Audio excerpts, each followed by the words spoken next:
फिर से शुरुआत करते हैं इवनिंग स्लॉट की तरफ। मैं विवेक सक्सेना विनर्स के यूट्यूब चैनल पर आपका बहुत बहुत स्वागत करता हूं और आज जानते हैं हम इवनिंग स्लॉट के बारे में कि बच्चों का एनालिसिस कैसा रहा है। और मैम से जानते हैं कि मैम आपका पहले सबसे शुभ नाम। रूपाली दीवान। मैम आपका स्कोर कितना रहा?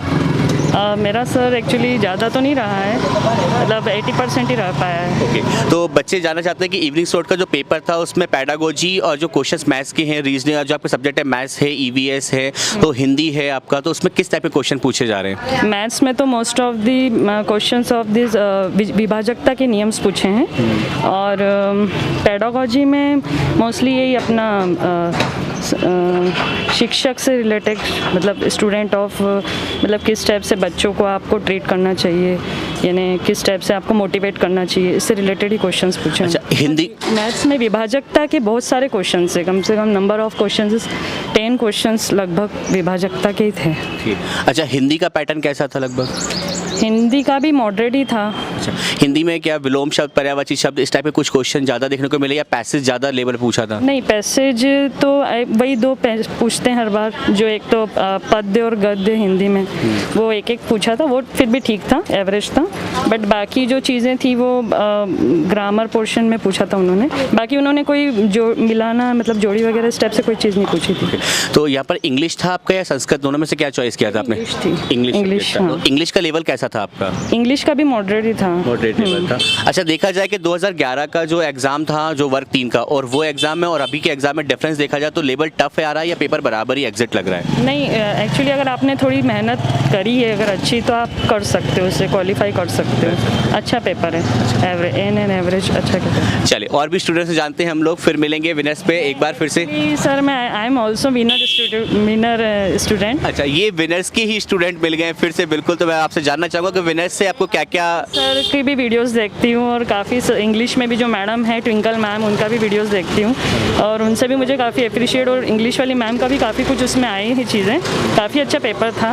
और आदित्य सर से तो मेरे को पर्सनली मिलना भी है एक्चुअली, क्योंकि जहाँ से वो बिलोंग करते मैं वहीं से हूँ एक्चुअली। मैं हरदा से, आई एम फ्रॉम हरदा, और सर एक्चुअली उधर के ही हैं और वो शायद काकेर में भी रह चुके हैं और काकेर से भी मेरा संबंध है, मतलब मेरे जो फादर हैं उनकी गवर्नमेंट जॉब काकेर में ही थी, तो काफ़ी कुछ उनको आदित्य सर से भी मीट करना है एक्चुअली। बिल्कुल, डेफिनेटली आदित्य सर आपसे बिल्कुल मिलेंगे। आप जरूर विनर्स इंस्टीट्यूट आइए और एक बार जरूर मिलकर आप उनसे अपना पूरा एनालिसिस एग्जाम के बारे में बताइए। चलिए, तो फिर हम मिलेंगे आपसे एक बार फिर से और नए बच्चों से मिलते हैं, आज के एनालिसिस के बारे में जानते हैं। चलिए, थैंक यू। फिर से जानते हैं इवनिंग स्लॉट के बारे में, आज का एग्जाम का एनालिसिस कैसा रहा, बच्चों का पेपर कैसा रहा, रैंकिंग स्कोर कैसे आते हैं। तो जल्द सबसे पहले हम जानते हैं आपका नाम शुभ। मेरा नाम अवधेश है जी। अवधेश जी, स्कोर कितना रहा आपका लगता है? मेरा 121 रहा। 121 स्विफ्ट का स्कोर 121 रहा है। तो अगर आप देखा जाए कि मॉर्निंग के अलावा अगर देखा जाए तो मॉर्निंग से इवनिंग में बच्चों के नंबर 121 तक पहुंच रहे हैं, तो काफ़ी अच्छा स्कोर इवनिंग में रहा है। तो आप थोड़ा सा बच्चों को बताएंगे कि पेपर का लेवल कैसा था, क्वेश्चन किस टाइप से पूछे जा रहे हैं, किस टाइप से क्वेश्चन एग्जाम में पूछे जा रहे हैं? पेपर का लेवल जो व्यापम ने जो सिलेबस बताया उसके अकॉर्डिंग नहीं था। अंतरिक्ष का सिलेबस मैक्सिमम 2 या 3 नंबर का, लेकिन अंतरिक्ष पूछा गया करीब 11 से 12 नंबर में। बाकी जो था वो CTT बेस लेवल का था पेपर। और इंग्लिश भी ठीक था, हिंदी भी ठीक ठाक था, और पेडागोजी में मतलब ज़्यादा इतना टफ नहीं पूछा, वो भी बहुत ईजी था पेडागोजी। मैथ्स का लेवल कैसा था? मैथ्स का लेवल 1st to 5th तक था, बेसिक लेवल मैथ्स का। तो मैथ्स के क्वेश्चन टफ आ रहे हैं या बहुत इजी लेवल पर आ रहे हैं? मैथ्स के क्वेश्चन बहुत इजी लेवल पे आ रहे हैं। कभी कोई बैंकिंग वाला बंदा है तो वो बिना पेन उठाए सारे मैथ्स के क्वेश्चन कर सकता है। हाँ, अगर देखा जाए तो EVS रहा हमारे पास और हिंदी, तो हिंदी के पैटर्न और क्वेश्चंस किस टाइप के थे? हिंदी के पैटर्न में जो कन्वेंशनल ग्रामर है वो नहीं पूछा गया एज़ कम्पेयर्ड की जो सिंपल एक्सट्रैक्ट थे, और उसी में से केवल कॉम्प्रिहेंशन के थोड़े बहुत क्वेश्चन थे। ग्रामर में 1-2 क्वेश्चन तत्सम तद्भव विशेषण विशेष इस टाइप से थे। अच्छा, कोई ऐसा क्वेश्चन है जो आपको पर्टिकुलर दिमाग में याद है, जो मतलब आप बता सकते हैं कि हाँ इस पैटर्न से क्वेश्चन ज़्यादा बन रहे हैं या कम बन रहे हैं? पैटर्न EVS का मैं बता सकता हूँ कि EVS में अंतरिक्ष में जैसे अपने को बताया गया कि केवल इंडियन का जो स्पेस प्रोग्राम है वहीं से आएंगे क्वेश्चन, लेकिन क्वेश्चंस रशिया के स्पेस से भी थे, यूरोप से भी थे, अमेरिकन स्पेस एजेंसी से भी थे, और अभी अभी जो E03 लॉन्च किया गया उस पर था एक क्वेश्चन।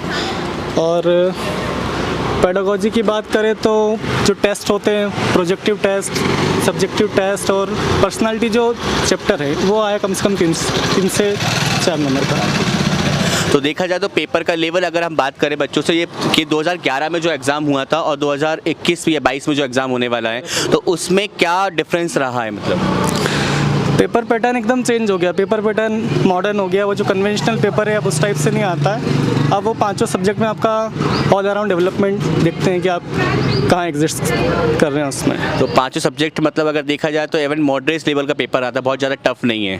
पेपर टफ नहीं था, लेकिन जो पर्यावरण था वो उन्होंने थोड़ा सा ऐसा बनाया कि इसमें स्कोर नहीं कर पाए कोई, क्योंकि पेपर पर्यावरण का वो टफ नहीं बना सकते थे, बट उन्होंने जो सिलेबस है उसको उन्होंने ना फॉलो नहीं किया, तो उस वजह से ये लग सकता है कि ईवीएस टफ है। अच्छा, विनर्स की आपने यूट्यूब चैनल पर सारे लेक्चर्स देखे होंगे, तो उससे क्या बेनिफिट मिला आपको? फिटनेस के चैनल से काफ़ी बेनिफिट मिला, क्योंकि जो आदित्य पटेल सर हैं उनसे मैंने काफ़ी पढ़ा हुआ हूँ, तो मैं सुन के जो पढ़ाया उससे आया, और बाकी भी चीज़ें काफ़ी रिलेटेबल थी। तो मतलब मैथ्स अगर देखा जाए तो आदित्य सर ने जो क्लासेस में पढ़ाया है, यूट्यूब क्लासेस पे जितने भी हमारे लेक्चर्स पढ़े हुए हैं, प्रीवियस ईयर के जो लेक्चर डाले, अभी मैराथन क्लासेस भी डाली हैं, उससे काफ़ी कुछ बच्चों को सीखने को मिल रहा है, और काफ़ी जितने भी सारे बच्चे हमको यहाँ मिल रहे हैं तो कहीं ना कहीं उनको ये लगता है कि बेनिफिट उनको है। तो चलिए फिर मिलते हैं स्टूडेंट के साथ और फिर नया एनालिसिस जानते रहेंगे, मिलते रहेंगे नए नए बच्चों के साथ। Thank you.